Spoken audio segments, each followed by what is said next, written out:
On being real. August 30th, 2014. Being real means living with integrity, listening to your inner voice, not that of some designated teacher. True, sometimes we need mentors and guidance, but in the end, you need to be able to break away from blind obedience to anyone outside yourself and follow your own path, your own heart. On Facebook, I noticed that a woman was uncomfortable with my rendition of life on the Royal Teton Ranch. I lived there for 2 years. I was a faithful Chelo, which means slave, during this time. However, there came a time when I had to release the hold that the teachings had upon my consciousness. It was not good for me to continue obeying what was coming from outside myself and was not resonating with my understanding of spirituality. I realize that some of what I share rankles those who may be faithful followers and believers of whatever religion that they have given their power away to, most likely just feeling that somehow they will benefit from the trade. Not so, they have given away their personal sovereignty. In so doing, they are creating a karmic situation for themselves, whether or not they use violet flame every day. At home, in the Pleiades and on Venus, we follow the law of the One. Spiritual practices are simple and elegant. The open-air Venetian temples open to the skies, allowing the spirit to soar. There are no rules as the heart of the people beats as one. There, we are truly one. There is no need to defend our spirituality as it is simply a part of our life, and we live it every moment of the day, with every thought, word and deed. The atmosphere of love is reflected in the purity of air and water, in the beauty of the environment and the joyful faces of the people, as they work and as they play. Here, even the best of religious practices are permeated with the heavy vibrations of extreme duality. I am an observant person. I understood what was going on when the messenger's husband was instructing the chelas and staff members to vote a certain way. That's control. That is an invasion of a person's free will, if they allow it to be so. On the ranch, it was always about us and them. Don't get me wrong, I experienced some sublime moments there, but a lot of it was hell on earth for me as well. I had given my power away willingly and there was hell to pay for it as my body attempted to communicate its disease to me. I didn't listen. I got sicker. Finally, I had to leave the ranch, especially when El Moria, through the messenger and via her secretary, conveyed to me that, no, I couldn't be a member of staff and that I needed to leave as soon as possible. When word got around the ranch, and it did, like wildfire, suddenly I was the untouchable. People were grabbing their children away from me.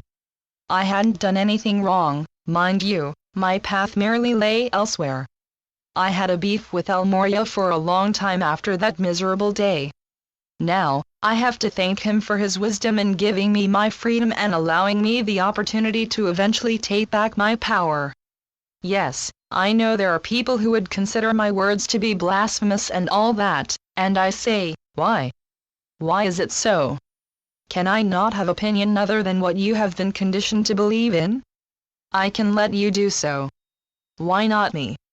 For this kind of free thinking, I and my kin have been persecuted and killed in lifetime after lifetime on this planet of lies. I have experienced and listened to many different versions and approaches to spirituality. Some are better than others. Some are as controlling as a regular church. And my inner being has let me know when it was time for me to break free, yet again, from whatever I was studying. I had to learn to obey my inner teacher, not an outer one. This kind of instruction and journey is definitely not for everyone. At home, I am already an ascended being, many times over. I didn't come here to blindly obey someone's warped ideas of spirituality because I was afraid I would end up in the lake of sacred fire if I didn't. No, I came here to balance out past lives, experience what passed for spirituality here, and to go home. I have served out my time on this planet, willingly, to assist Gaia in her ascension into the fifth dimension. I have written of my journey, which is my journey, my impressions of life here, which I haven't exactly found fulfilling. You may have noticed I am not into the pink fluffy stuff that is regurgitated throughout New Age teachings. I am a Pleiadian, which means I am love in action. I live from the integrity of my fiery spirit and follow the inner urging of my higher self. I do not kowtow as a follower, chela, or believer to anyone who feels that they have a unique channel to the Godhood. God is. The Divine Mother and Divine Father are the heads of divinity within this universe. And there are many gods and goddesses, who carry within them the unique attributes of the rays that they represent. I have goddesses and archangels in my own family, for goodness sake. And I love them. My family, my true family, has worked long and hard to get me to listen to them, to feel and to know their energies. They are with me now constantly, working with my energies, preparing me for the upcoming date when I depart this world.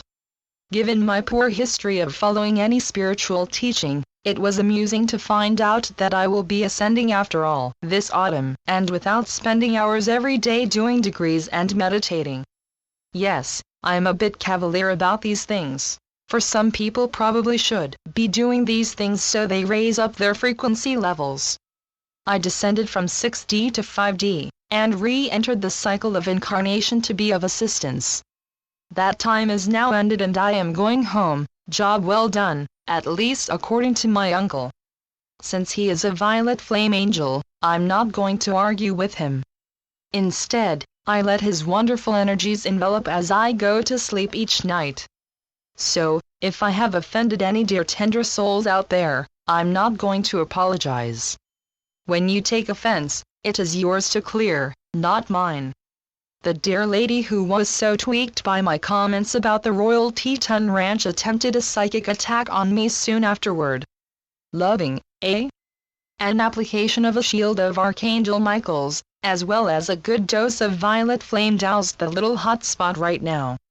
I may not do daily rituals, but I do know a few of the really useful rays and, when I command, my angels obey. Permission given, and they do so love to have something to do. My sharing of these things is not meant to impress anyone. If you saw my 22-year-old car, you would realize that I'm not into impressing people. I am merely stating who I am and what I am capable of doing and being. I am in touch with my family 24/7, and they will protect me for I have given them permission to do so. I have fully accepted that I am a multidimensional spiritual being having a temporary human experience. Being a first waver, I am now returning to the dimensions from whence I came many thousands of years ago. It is up to the second wavers, who according to my cousin, Rananda Kumara, started coming in during the 1980s, to complete the harvest of souls and aid in the ascension process of humanity and the planet. Other waves who have come still later are here to continue to raise the consciousness of the people by the presence of their radiant spirits, the crystal children and child prodigies of whom there seems to be quite a lot of these days. Little Mozarts and Rembrandts are being born here every day, amazingly gifted and precious beings. Get over your differences, people, and embrace your diversity. To truly love, you need to be able to accept that not everyone is going to think as you think or do as you do. That is the wondrous thing about humanity. You have so much potential and power within, and most don't want to acknowledge it or think that they are not worthy. You are worthy. As mule-headed as you have proved to be during my incarnations here, I still love each and every one of you. Still, I have other things to do and places to be at, like re-blending with higher self and taking lessons from her higher self, who is archangelic. And I will endeavor to be neat, tidy, and obedient. Sometimes. Hugs and kisses. I am Tazjima Maria Kumara Vakup, aka Elizabeth Ayres Escher. www.bluedragonjournal.com